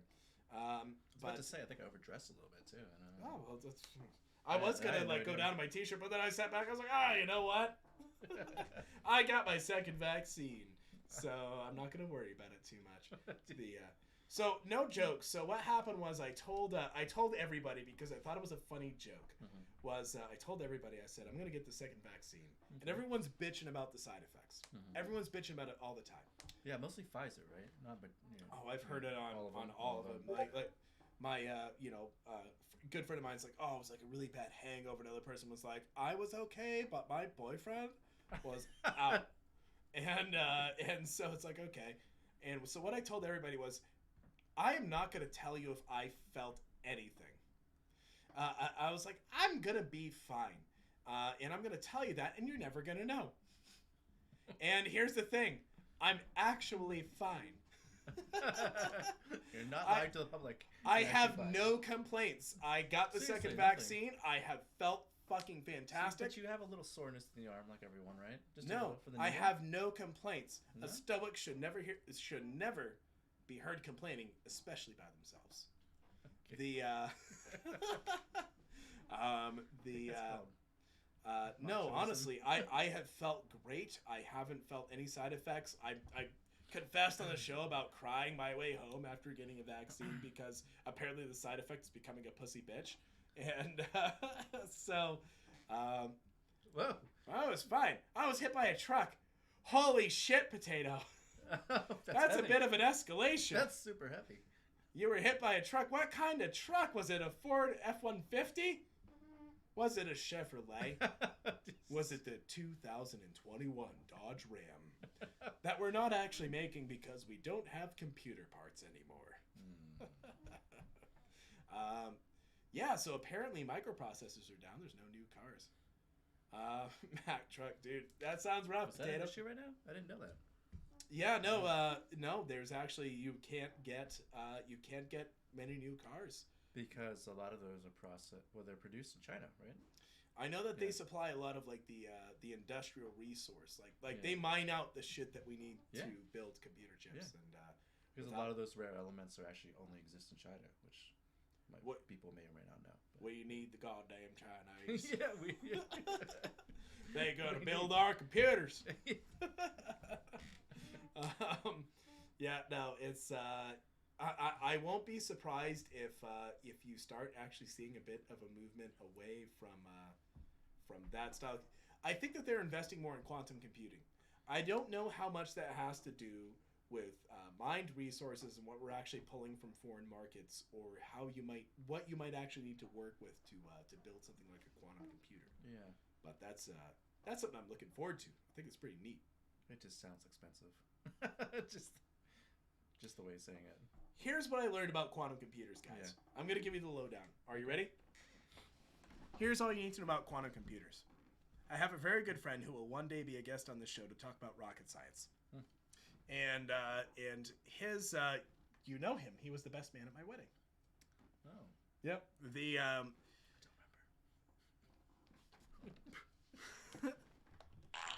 I don't remember. So he's like, I'm getting ready for finals, and I said, oh, you're getting ready for finals? What are you dealing with? And he says, well, I'm dealing with quantum computing. And I'm like, quantum computing? I told him, I said, I have to confess, I don't know the first goddamn thing about quantum computing. Mm-hmm. And he said, that's okay, me neither. That's pretty good. So I feel like that's all you need to know about quantum computing. And I gotta tell you, Peruvian, I'm gonna give you the mic for a second. I gotta go pee. Oh, God. You tell them what you want to say to them. I'll be right back. Oh my God, I gotta go. Oh no, you're. Never mind. We're on. Are we good? Yeah, we're good. Can we shut it off? Let's get you forward. Okay. Yep. There we go. All right. We're not on camera anymore. It's just audio. Okay. Yeah. Well, we can talk about Doge this last couple days. It's been a little crazy. Yeah, it's a Dogecoin. This is not financial advice. No, this is definitely not financial advice. It's been all over the place, and people obviously there's been a lot of interest in it. And the last, the whole Elon Musk appearance on SNL was supposed to be kind of the peak of it. And when he went on and mentioned it, it spiked up, and then it just dropped. And I was kind of following it because I put a little money in it. I'm trying to make a little profit, but it didn't work out. But it's starting to go back up. But it was funny that when he appeared and actually mentioned it, it just went. What did it fall from? It was 78 cents to 42. Yeah, it went down. Yeah, it might have even been a little lower, but definitely 42. But it was it was pretty tragic, and I think people were just dumping. They said maybe the whale, whoever had I think 40% of the coin. I think they dumped it, but who knows? We'll see. But that's the latest. Zach, are you almost done there? Fatty? Yes, sorry, I am. yeah. I took a nice big pee, and it was fantastic. Wow. It's really something. But, yeah. Ooh, you want to pass me another Baxter, good sir? Yeah, sure. Merci beaucoup. Okay. Merci. Gracias. Gracias. There you A Arrivederci. go. We talk good Spanish around here. Talk good Españolas. I have so we don't talk much over the phone. I mean, although actually you're the only person I know who uses like the voice text yeah, thing. I do that. Well, you know why? It's Why is 'cause that? I'm always driving. Fair enough. So Okay. I can't literally text unless I want to get in an accident. Mm-hmm. So I'll do the voice message. I'm not irresponsible at all. I would never text while driving. That's for animals. Yeah, exactly. Definitely done that before. But less irresponsible. How about that? Fair enough. That makes sense. The so yeah, actually, you mentioned that that your brother was. Does he like want to jump on the show? I think he'd be awesome. I mean, he's it's funny. He's a quiet guy. Camera's still but on. he's- All right, I will turn off the that camera. off. That's weird because it shows our stream as. Oh, we're still live. There we go. Keep talking. No, Thanks, he's- Potato. You're the best. That's why we keep you around. No, he's super informative. Like he's very informed. He reads a lot. He's well informed into recent topics, and he'd be great. Just to pick his brain a little bit. Would About he be anything, like a? about anything? Really. Well, here's the thing. He's a sharp guy. Oh yeah, he is. Yeah. He's a sharp guy, and We joke around because we don't know how that worked out because we're adopted. Our dad's actually really bright. He went to Harvard, MIT. Super intelligent guy. makes good beer too. The best part about it. Yeah. And then Clever woodshop design. We don't I'm all about it. We don't get any of this genetics. I've never cultivated a yeast in my goddamn life. But no, my brother's he's pretty sharp. I mean, so he loves politics. I don't know if you want to really bring that on the show. We're not. Well, you know what? Here's what we do. I actually. So if you're listening to this and you worry much about like politics stuff, it's funny. I was talking to my father-in-law about this thing. We're very very opposite in terms of. Sorry, I'm still used to looking at the camera. We're very very opposite in terms of where we sit on the political spectrum. And to me, I was just like, he jumped into the show and surprised me. A week or two ago, and didn't know it was him. Oh wow! Didn't know it was him. And I'm sitting there like, yeah, man, all the fucking drugs I do, and he's like, that's awkward. So, no, that actually didn't happen. But he did jump on the show randomly, and it was we actually had a fun show. That was actually when Papa Blanks was on. Oh, nice. So which is my father-in-law's brother. So he jumped on too. I hope he was on tonight. I didn't see him comment, but I hope he was. What I told him was, whenever I record this show, we upload it to YouTube. Okay. My kids will see this in 20 years. Oh. Like, they'll have access to all of this. So I gotta maybe talk in a way that doesn't shame my future generations. Daddy drinks Baxter. Daddy likes Baxter. Baxter is good beer. Don't you talk shit about your father like this. I think when you guys get a bigger budget, I'm gonna say Allagash. I'll bring it in. We have done all sorts. Have you done? Okay. So, but actually, I looked around. I tried to find a Mother's Day themed beer, and I couldn't find one, so I just grabbed Baxter because it was easy and approachable. But we actually about half to 3/4 of our episode will be able to find a corresponding beer or drink that is a good fit. So like we do a Vikings episode, we get Vikings blood mead, Okay. or we make our own, Yeah. which we actually I should give you some. I should I would love to try it. have you try some of that. Yeah. That's Good stuff. But so like that's one of the things when we started the show originally, we were a big part of it was, oh, we're drinking tonight. We try to spend like 15, 20 minutes just reviewing a beer because we were brewing so much at the time. Or not at the time, but that was like our history. But then after that, I was just like, no, let's do the news. Let's just have fun. And it works a lot better than being like, well, this has pale 6 row. You can tell that from the toastier flavor. You sound like some pretentious. Yeah, no, that's because we shut off the video. Yeah. Blanks and Fattie, I shut off the video. You're just getting the audio from us now. We're just sitting back and talking. So yeah, we're trying to be casual. The video was having some fucky times. So this is more podcast oriented. Okay. So we used to talk beer. We still occasionally will bring up our drink, but it's more of like a special guest kind of thing. Yeah.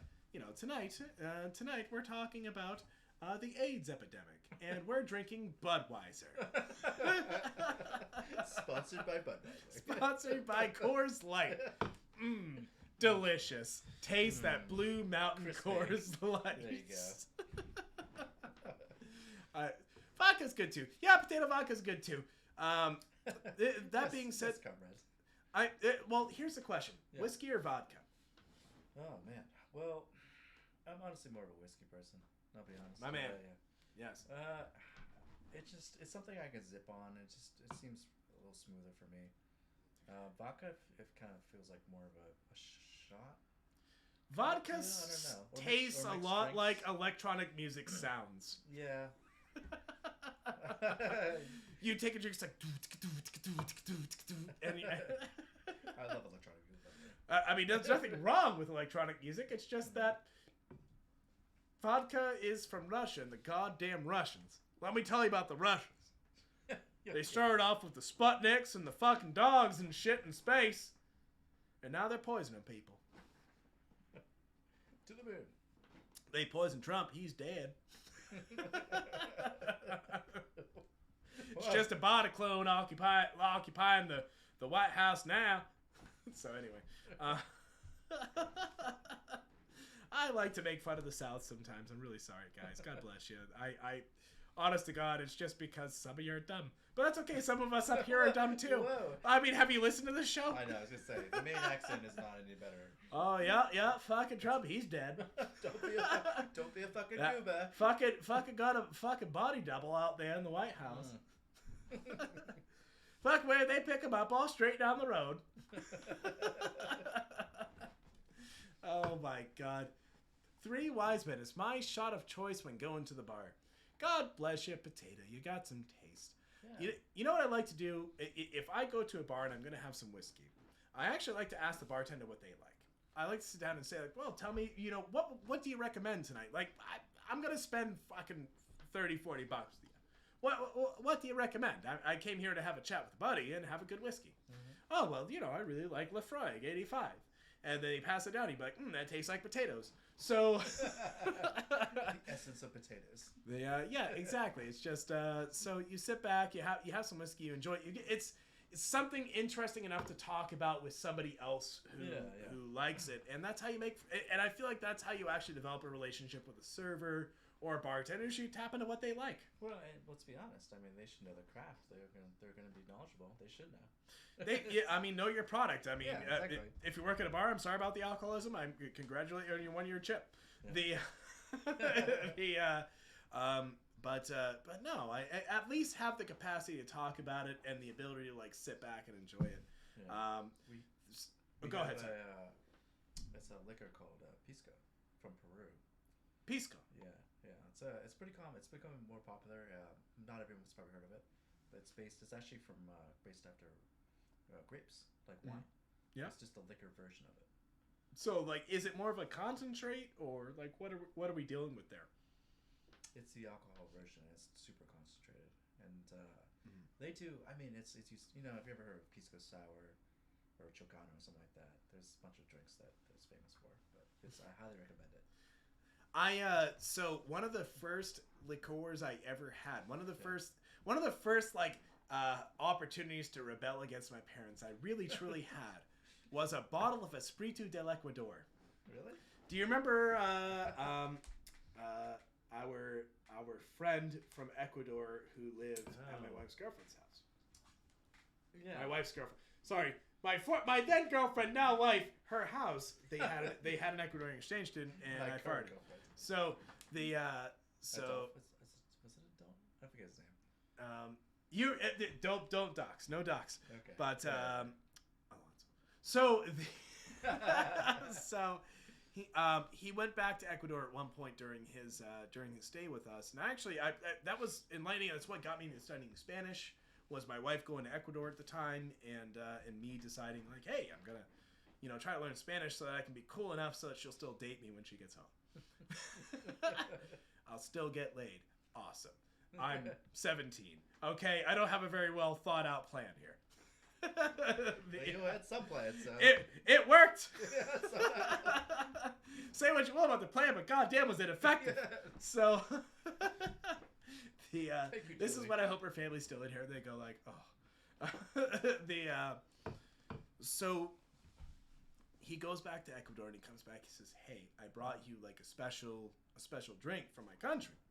And it was a Espiritu de Ecuador, which is like a liqueur based on like local Ecuadorian fruits. Interesting. Do you remember that drink? It was in the pyramid bottle. Actually, I do. With the little globe on top. I don't remember the flavor per se, but I do remember. I remember you guys pulling it out. I did try it, and I just don't remember what it tasted like. That's all. I learned when I went to Ecuador that it's like a tourist trap drink that they sell at El Centro del Mundo. Okay. It was like it's a bit more than that, but it was basically like their like tourist trap liqueur. And you know what? It was good. But what I did was I kept it next to my bed at night. This is like 2003, 2004. Zach becomes an alcoholic. Yeah, exactly. This is how you make a problem. So I kept next to my bed, and so I'd hear my parents go to bed downstairs because they were old as fuck. And I'd sit down and be like, awesome, this is rad. I'd put on Spike TV, I'd put on The Man Show, or I'd put on Comedy Central, and I'd put on Chappelle's Show, and I'd sit back and be like, yeah, man. The Man Show. Now you're bringing back memories. That's where I get the name Fatty Fall Down from. It was a side joke from Jimmy Kimmel. I didn't remember that. Yep, no, it was the Jimmy Kimmel days before he got his big show in LA. Yep, that was an old. That's how long I've had the name Fatty Fall Down. It's been since that. I never knew that was from that, actually. Yep, that's what it was from. That's what it was from. Some random name you assigned to your Yahoo account. No, I mean that was a Yahoo account at one point until I started trolling too many people on Yahoo questions because I was bored at work and they banned it. Really? I was like, "Oh, you're pregnant? How'd that happen?" When a man loves a woman. When a man loves a woman. So yeah, that's why I'm banned from Yahoo. And before the pandemic, I need to order. When I went to the bar, the bartender just asked if I wanted the usual. See, that means that you drink a lot and you should talk to people. Yeah. It means that you should probably get some help. Seek therapy. Lots and lots of therapy. It's really interesting. If you go to the bar 10 nights in, say, a month. Say you go to the bar 10 nights in a month. You are going to meet, in that month, 4 people, 2 to 4 people that you will have a fucking story about if you wanted to tell it. Yeah, I mean, there's some great stories, and you just gotta put yourself out there. I mean, the bartenders, they're all super personable. That's why they do what they do. And I remember this one story in New Orleans, actually, when we went to this, it was a dive bar, one of the famous ones down in the downtown area. And we ended up meeting the manager, and it was a small little place. And he closes up the bar, and we ended up playing pool till 9 a.m. in the morning, and just getting shit-faced. And we're all locked up, 4 of us locked up in the bar. It was the best time of my life. You know, I was like, it's truly a great experience. The worst time I've ever been to a bar. Yeah. Here's this story. This is the worst bar I've ever been to. And it wasn't because of the bar. It wasn't the bar's fault. It was mine. Because I thought people were bullshitting me. Well, okay, what did they say? So, they came by my house one night and they said, we have cookies and they have weed in them. Okay. I was 25. Young lass. Barely older than 25. Just a young cub. Were you smoking at that point or no? No. Okay. No, I was not. I think I tried it at that point, but I didn't really smoke it. Okay. So because I tried it and I was like, oh, that was fun, and then I just didn't smoke it for long. I never would would buy it or anything like that. Yeah. So what happens is they come over and they're like, we have cookies with weed in them. And I didn't believe them. These are two people that had a kind of a history of fucking with you. So I was like, no, you don't. And so I ate one. I was like, I don't believe you. I ate one. I don't believe you. I ate the second one. Zach doesn't know that this stuff takes about a half hour to kick in or so. This is correct. I have no fucking clue what I'm getting myself into. You already know how the story ends. Yeah. So let me tell you how it begins. Okay. One man on Middle Earth. Tube. Yeah. The Riders of Earth. So yeah, I was journeying through the fold when all of a sudden I ate a couple cookies, and then what happened was my wife was pregnant at the time, and I told these guys, I was like, no, because they jokingly offered her one, and she didn't take it because like they might be fucking with me, but they also might be fucking with me, and I was like, oh, that's probably good, but I wouldn't figure you'd even cross that line with a pregnant lady. You wouldn't even like pretend to joke around about that.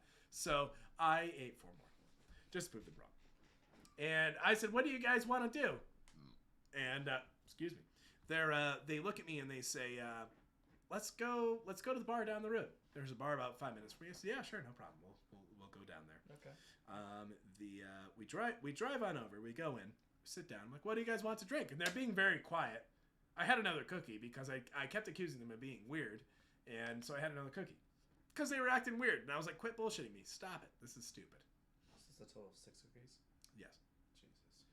So we're at the bar, and I said, what do you guys want? Do you guys want a beer? I said, yeah, sure. So I went up and I ordered 3 Baxter Stowaway IPAs, which is a fantastic IPA. And please sponsor us. Yeah, exactly. So they're like, oh, he could tell the story. He tell a story about how he did too many drugs. Mm-hmm. So I go and sit down and I give them their beers, and they're not really drinking them, and I have mine, and I was like, how are you guys doing? Are you all right? You're just not thirsty? Like, what's going on? They say, oh, no, we're fine. Do you want to go get some food? Mm-hmm. So I said, yeah, exactly. They're going downhill. I didn't know what to look for. I was raised in a military family. Like I did not know what marijuana does to people. So I was like, well, why don't we go get a pizza? Stop acting weird. You guys are just fucking with me. You're trying to make me feel like I ate a bunch of pot cookies. I ate 3 more. 9. Jesus. Yes, if you're asking, 9. So we go to Pizza Hut, which is about a 3/4 mile down the road and about a grand total about 3.5 miles from my house. So we sit down. We order pizza. And we're just like making small talk, but they're still acting weird. Mm-hmm. And I was like, guys, like, I'm starting to get a little worried. Are those actually pot cookies? And one of them looks at me and goes, yeah. That's the old fuck moment, right? Yeah. Well, and that's what I refer to that moment as the moment the bass drops. Boom. And that's when you go, oh, fuck. Yeah. And now you're in a Quentin Tarantino movie. So I was like, oh, fuck. We gotta go. I'm feeling this kick in. We can get home in 8 minutes because it's 3.5 miles and I can drive 60 miles an hour for most of it. And if I do the math, I'm pretty sure this works. So, so I walk up. So what I'm told about what I did was I walk up to our waitress who'd so kindly taken our order from this 3 weird batch of dudes. And I ask her, could we please get our pizzas to go? What I apparently did was walk up to her and say, can we get our pizzas to go? You just have no clue of your escalation voice. Yeah, exactly. I have voice modulation, Karen.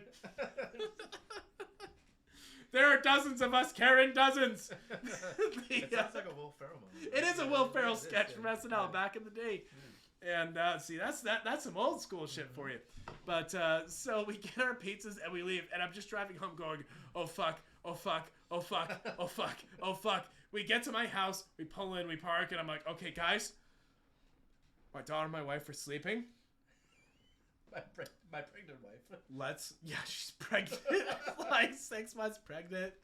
we got like a 1-year-old, and I'm like, guys, we're gonna talk about this tomorrow. But let's watch a movie and try to be quiet. Yeah. So we went into the house, and we back in the time I lived in one of those duplexes that had a living room that circled to the kitchen, that circled to the dining room, that circled by the bathroom, that circled back to the living room. So it was like a central column, and you just kind of lived around the house. Continuous space. We sit down, and what movie did we decide to put on? Guess. I don't even. Pick one. Pick one. Doesn't matter what. You're wrong. Down Under. No, absolutely wrong. Snatch. That's a good. Now when you are, I was definitely that guy. Potato. It was rough. So we're sitting down, and we put on Snatch. And in the beginning of Snatch, there's a scene where a bunch of men dressed up as Hasidic Jews they run a diamond heist through a bank. Yeah, famous scene. It's a great scene. There's a lot of gunfire, and it's the last thing you want to see when you're 9 cookies deep, and your other buddies were like 6. But really, you feel bad for Zach because he's at 9. Blanks lived there at the time. Blanks came down. He's like, "You guys all right?" We're like, "Yeah, we're fine." And he's like, "All right." He was sick, so he went back upstairs. And then I hear my wife in the stairwell. She's like, "Fatty?" And I said, "Yeah." She's like, "You all right?" And right now, what happened was we had one buddy pacing around the column. Another guy had broken the toy, the handle off the kids, like the baby safety guard off the toy because he was throwing up. I'm like, "Yeah, we're fine." Okay, have a good night. I was hungover for 2 days. Yeah, I imagine that. And my pee actually smelled like weed. It was really, really weird.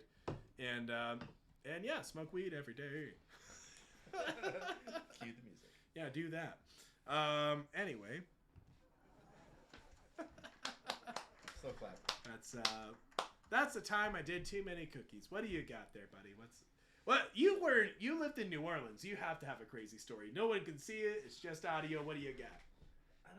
I don't have anything too crazy though. I mean, it was always. I mean, it was funny because my first job coming out of college was working at a nightclub, and we would see some celebrities and people go crazy.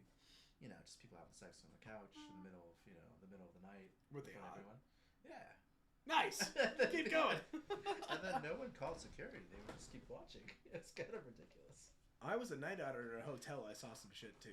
Did you? Keep going. Yeah. I mean, it was just stuff like that. It wasn't too crazy. It was just, people fucking. Just the usual fucking sex, rock and roll. We saw one guy cut off a dude's head. No one did a thing. Mm-hmm. There were birds, and there might have been a small bear. No one did a thing. People are worried in my neighborhood because there's a porcupine on my road. So, not to dox myself further, but I'm going to call this story. We have a porcupine on Stackpole Road. Okay. So, we have a porcupine on Stackpole Road. Now, this porcupine has appeared twice. It's appeared twice. And each time, the reason why you know it appeared is somebody took a picture and they posted it on my town's Facebook group. Because I have a town Facebook group. And what that made me think of is, what if my town, when I grew up, had a Facebook group and I had access to Facebook? Yeah, exactly. Now you see where we're going. Because things would have been different. Or things would have been funny. Like, Johnny is an alcoholic who drove his car too fast down I-295. I took a picture. Here it is. And then what happens is Johnny's kids go to school and the other kids look at Johnny and they say, "What's up, Johnny's boy?" It would have been so...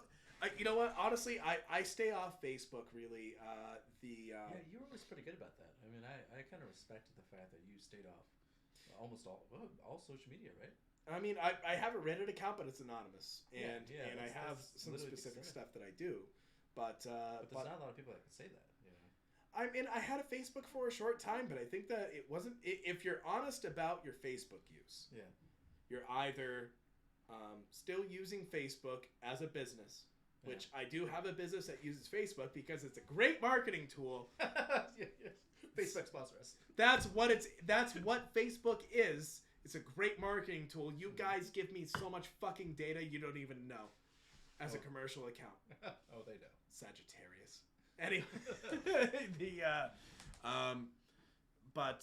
no, honestly, I think if you honestly use Facebook and you're aware of how you are when you view social media, you're aware of a lot of the negative thought processes and all sorts of bullshit it can bring around. Yeah, we've seen that in the last year, but there's good and bad, you know.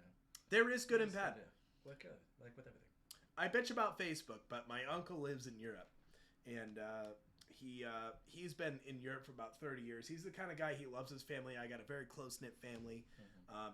He recently got a Facebook and got involved in a Facebook group with my dad and his siblings, and so they're all together again, and they all talk about my grandfather, and they're like all in touch, and that's a really good thing. Yeah.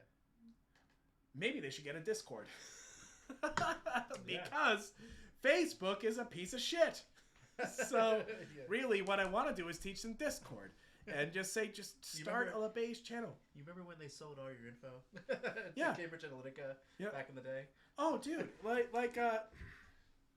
when I talk to relatives who are still Trumpers, or like, I don't want to get political, but like there's a certain demographic that gets hit with media of a certain sort that may or may not be very misleading. And and so you have to talk about that a lot. Yeah. I'm sick of talking about it. I tried a new strategy today and it worked. Okay, what did you do? I decided that, and again, not to be political, that I would drink Baxter. Yeah, exactly. First off, Baxter. Baxter. We're gonna get into politics. Let's move on. Good call. Good interruption. See that? Look at that. I will ignore your opinion if it sucks, is the long story short. So blunt yet effective. Yeah, exactly. You know who you are.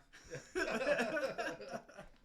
I will say that, if you're during the pandemic, if you're alone, you're definitely kind of susceptible to being swayed that way, because you're literally by yourself, family around you, people to keep you sane, and all you're seeing is this crazy media being thrown at you, and I can kind of see it. Yeah, no joke.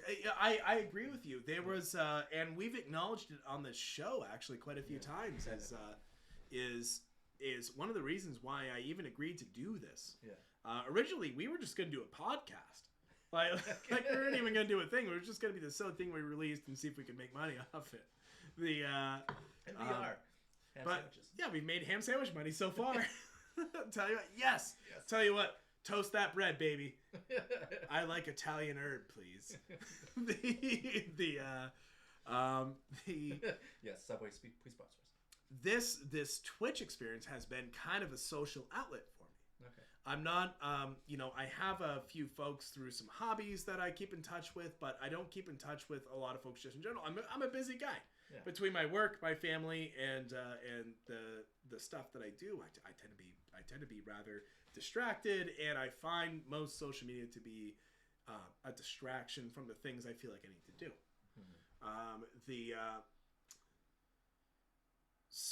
But I got on Twitch and I had a lot of fun talking to people and just kind of, saying the word cunt on air, take a shot. Whenever I say the word cunt, people have to take a shot. So that's two. Drink.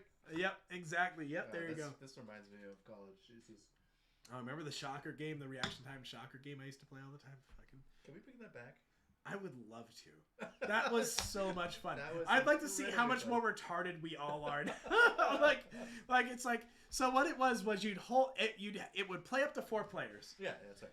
And you'd each have a handle in your hand with a little button, like a Jeopardy buzzer. And you'd hit a button in the center, it would play a light, and it would play this tone of music, and it would just sound like, whoa, whoa, whoa. Like, that's pretty much what it did. And then at one point, the music would just stop. And it was like, not bumper chairs, Jesus Christ. I was called bumper cars, something chairs, whatever the fuck. Brought to you by Baxter. Brought to you by Baxter Stowaway IPA. Delicious. So the music would go off, and you have to hit your button when the music stops. Yeah. And whoever was the last of the 4 paddles to hit the button got an electric shock, because fuck you. It was a beautiful game. It was great. And if that happened, guess what? You took a shot. And when you took that shot, then you have to play again. But now you've taken a shot. Now you're really paying attention. Yeah, it's a fast spiral downward. It's basically it was a 1-by-1 elimination fest with a lot of vomit and trying not to get caught by the college stories. It's actually not a story I've told on this channel, but the night you and I got in trouble. Oh. back at the university, right? Yes. Yeah. I remember. I'll tell you what. I want you to tell the story. I want to hear it from your perspective, and then I'm gonna jump in. Because I don't remember that well. I remember most of it. I mean, you were living on the. I don't even know what you want to call it. Honors It floor. was an alcohol-free floor. It was an alcohol-free floor because you had to maintain a certain GPA, I assume, or You had to maintain a GPA, and you couldn't get caught with alcohol. You're trying to get away from it. Right. I was very serious about my fitness at the time, and so I was like, I'll just remove temptation. Super serious. Oh my god, super cereal. I'm gonna be the next Bruce Lee. What a fag. Anyway, Oh, that 90s terminology, Zach. So, well, what happened? Yes, exactly. Sorry. There you go. I'm sorry, guys, if I used inappropriate language on the old Twitch. Go ahead and ban me. I don't care. So so what happened is Katrina. Yeah, that's right. Tell us about your experience in Hurricane Katrina. Well, I was displaced, like a lot of people. Everyone has their story. Mine was not that bad compared to others, but What was your story? I was going to college in Loyola, New Orleans, down in New Orleans, and it was my sophomore year. Thankfully, I had a year to experience New Orleans before all that happened. And then, literally before the school started, I think it was literally the weekend before, we got word that there was a hurricane coming, and most of us, we had a hurricane party. Most people didn't. Mm-hmm. They didn't take it seriously, Mm-hmm. And then we get woken up. I think it was Sunday morning, and they're basically evacuating everyone. You better get the fuck out. Yeah, basically, and everyone had to go. They had, for people who were still on campus, they piled us up in vans, and they were bringing us to Baton Rouge, where the storm was supposed to be deviating away, and it wasn't as bad there. So we went there, and I think there was a couple hundred of us stuck in this church in Baton Rouge, which is about an hour north of New Orleans, and it took us 11 hours to get out of the city to Baton Rouge, which is an hour drive. Was it driving, or was it walking, or like what were you doing? No, it was driving. Yeah. But it took 11 hours, so it should have been an hour drive. Just Yeah, because of it's- all the traffic, or Yeah. shit was fucked up, And and it you wasn't- couldn't drive, It or wasn't just a one-way highway. Both ways. oh, just double lane traffic. Yeah. Yeah. Going out of Ooh. the city, it was crazy. And then the storm was starting to hit the end of it, and we were stuck in the church without power for days. And they brought in food and water, so we were fine. But I ended up staying with the pastor for some reason, and then I finally got a ticket out a week later back to Maine, and ended up going to school in Maine, which I wasn't expecting at all. So now. Mhm. That brings us back to, Portland. That brings us back to this terrible night where I was almost kicked out of my university. Yeah. So you had a fake ID, you New Orleans piece of shit. Which, by the way, was not really a fake ID. It was an ID that I took the top layer off. So And I would you altered- say all the information was accurate? It was. Allegedly. And then yeah. Go ahead, admit to crimes on the internet. Yeah. Oh, shit. I didn't do that. You're fucked. Anywho, so Ignore everything I said. So what happens here is one of my best friends. This guy's been he was in my wedding, like good guy. One of my best friends. He comes up and he's like, "Hey man, I've been rained out of school. You doing all right? Yeah, I spent a few days in a church. I think I'm fine." Okay. So you come up. I'm smoking weed.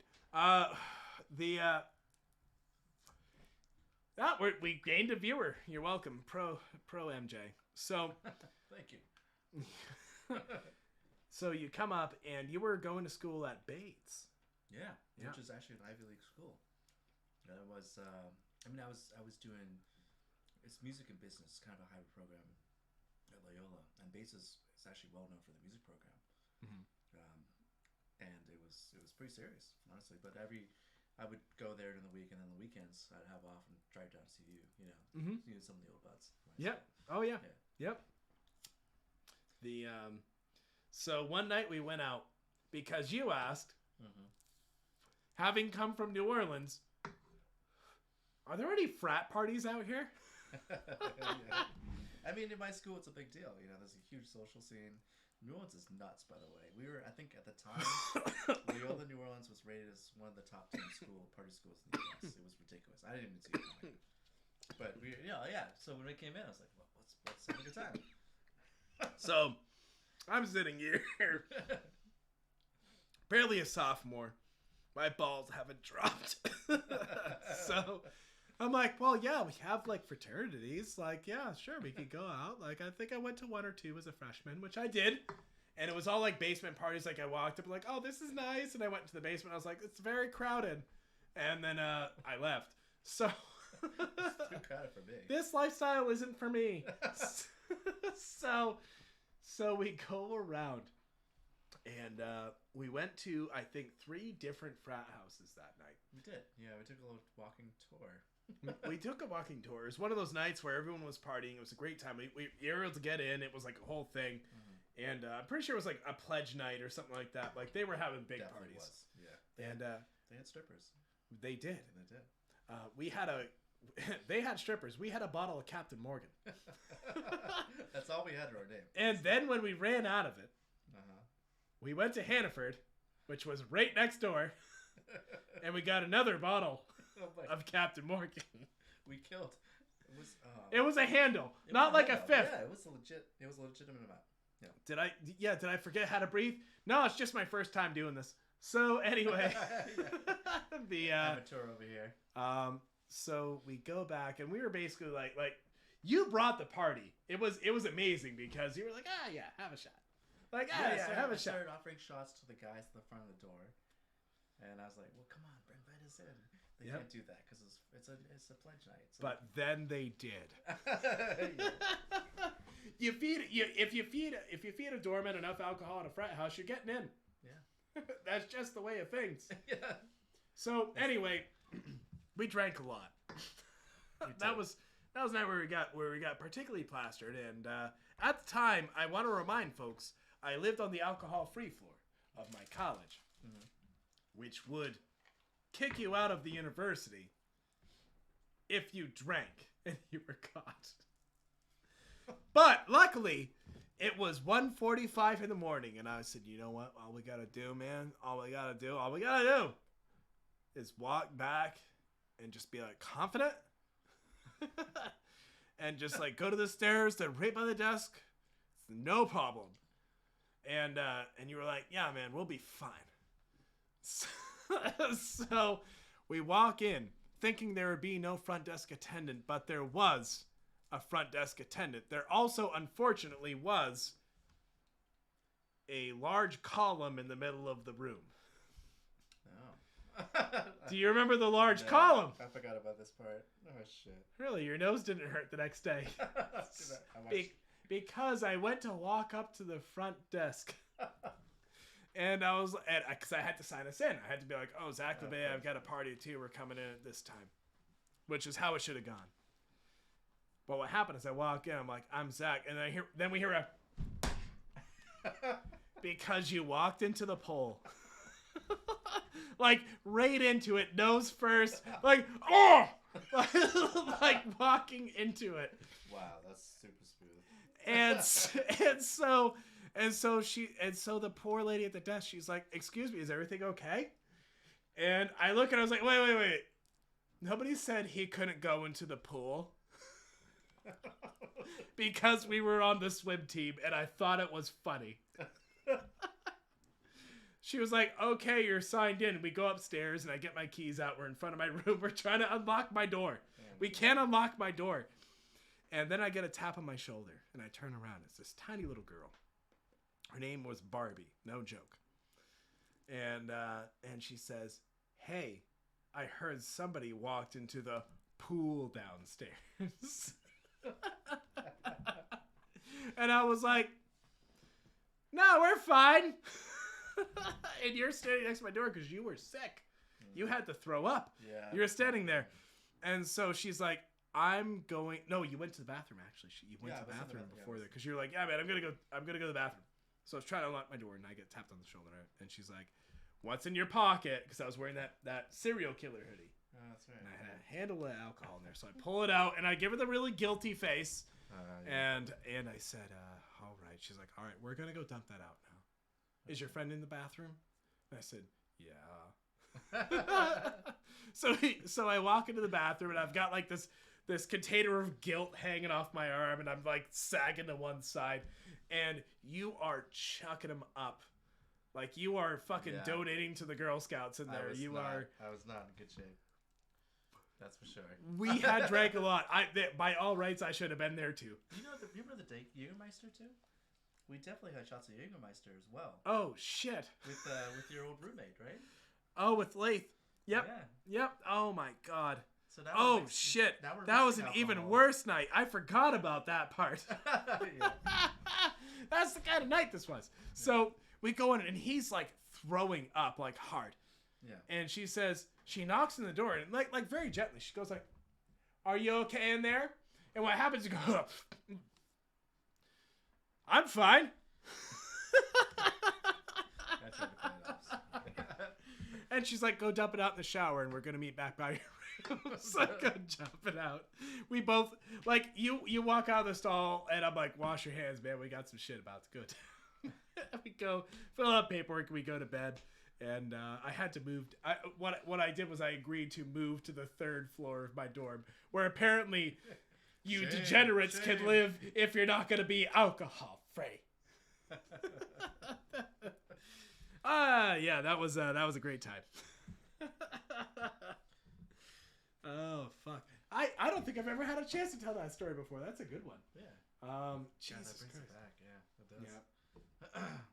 It's too bad you never got to come down to New Orleans. Actually, I experienced all that. I want to. You know what I'd actually like to do? Yeah. Get your bike license. Okay. I'd like you to come up here in the next couple of summers, or a season that makes sense. Okay. Let's get on the bikes. Mm-hmm. Take me down to New Orleans. Okay. Let's take the bikes down. Show me how it is. Okay. Take me to the real New Orleans. Well, that's the cemeteries, man. It's a lot of dead bodies. I don't think you want that. Are we gonna do our own Art of Zen and motorcycle maintenance and all that, or would... I've read that book. I love that book. I did too. Yes, I know. We read that around the same time. We did. That's right. We used to chat about that. I forgot that. We're a father-son moment. Oh, it is very father-son. Potato. I feel like I was boring in college. I've never been drunk, so I don't have any stories like this. Whoa. Boring is probably fine. What you didn't deal with was horrible consequences. There's a lot of risk that comes with all this. Yeah, just don't do it. I think you were smart. One of the best nights I ever had was the night that I got very, very drunk, and I climbed a maple tree between the two like main dorms I was a part of, and hung a 52-inch waist pair of underwear from branch to branch across the tree. And then I climbed down, and I went to bed.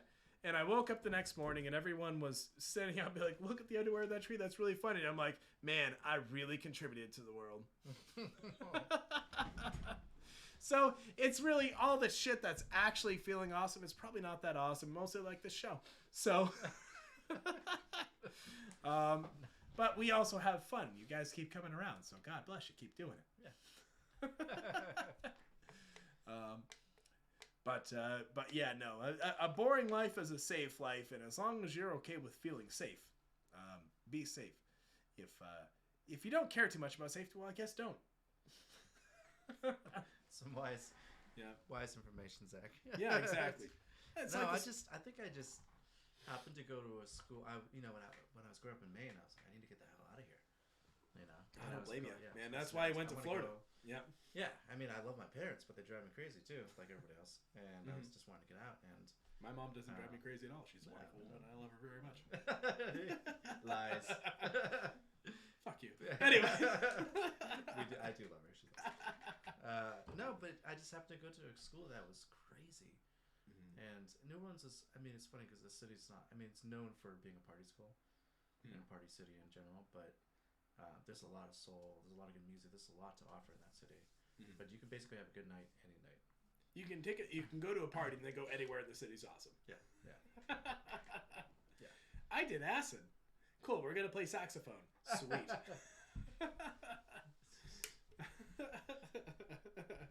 Oh my god. So that being said, guys, we are hitting the 1 hour after show period. Yeah. This has been a lot of fun. It's been a fun trip down memory lane. And gotta say, thanks again for hanging around. But we are gonna close up shop. So, for those of you who are on the Discord, what have you, we are making some changes. Stay tuned. You are getting levels being in there. Whoa. It's very important for D&D bot for you to gain levels so you can roll more dice. All you who know what I'm talking about. But that being said, none of this is important, and it's entirely meaningless, and you're an ape on a rock, you're gonna die. We're all insignificant. And then we die. Yep. Yeah. I appreciate you guys jumping on. Interdeviant, thank you, buddy. Great show. I do want to talk to you again. I want to remind you. I want to talk to you about hosting or about hosting your show on our channel here because Blanks and I appreciates what you've done, and we're gonna make sure that you get a little bit more time with us too. So, thanks for jumping on. Happy Mother's Day. If you're a mom, why are you watching this? You should probably be watching your kids. I'm Fatty. And I'm the Peruvian. The Peruvian. And we will see you next time. I don't actually know how to stop the stream. This is awkward. Oh shit, I need to hit a button. Oh fuck. I think it's that. Well, we could just go on for another hour, Zach. We did how to start the stream. We didn't do how to stop the stream. Somebody help us. Yeah, I'm please. really mesmerized by this dancing woman, though. I'll be honest.